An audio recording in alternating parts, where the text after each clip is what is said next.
We have to mention the private jet, of course, because you like to say you're this, or you like to present yourself as this. Here goes that Huckleberry Finn analogy, all right.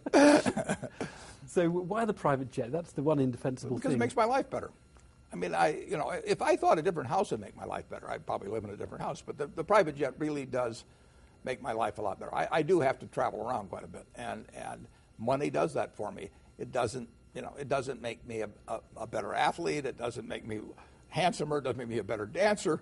But it does make life a lot easier for me if I have a jet, and so I use money for that. And I'd be crazy if I didn't. Do you think, looking at the wealthy people, far less wealthy than you, of course, do you think they have the right approach to money? I mean, because I wonder whether what you teach us about money is not how to make it, but is how really to value it. Well, basically most of the rich people in the United States, and probably the UK too, I mean, they would not have done quite as well if they'd been in Bangladesh or someplace like that. I mean, they may think they did it all by themselves, but the society has done an awfully lot for them. And if you get the chance to live very rich in the society,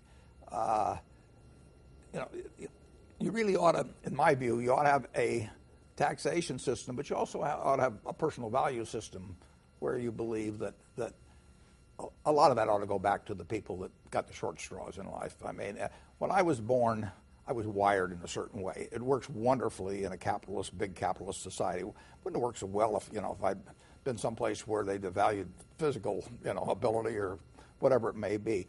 But I get paid off enormously. No great credit to me. I mean, I just was lucky at birth, and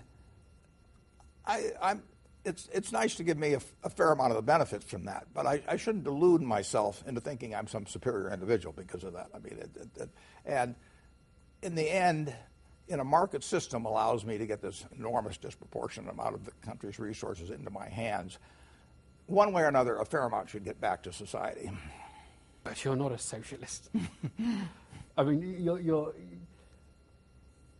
What's the right approach then to the market? Because people would say, is he telling us we should have higher taxes on people like him? Or, I mean, a more European way? What is your message? Or are you just saying the very wealthy themselves, if they're decent people, should be? I think both. I think both. But I don't think the society ought to count entirely on the goodwill of the rich to decide the proportions that go back. So, no, I believe in a very progressive tax on income. I think that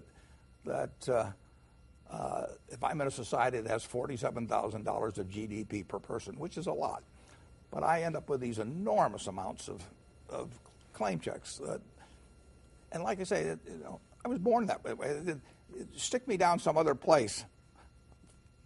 As my friend Bill Gates says, he says, if I'd been born some different place or some different time, I'd have been some animal's lunch. I've been in the right place at the right time. And I'm lucky, and I think that a fair amount of that luck should be shared with others.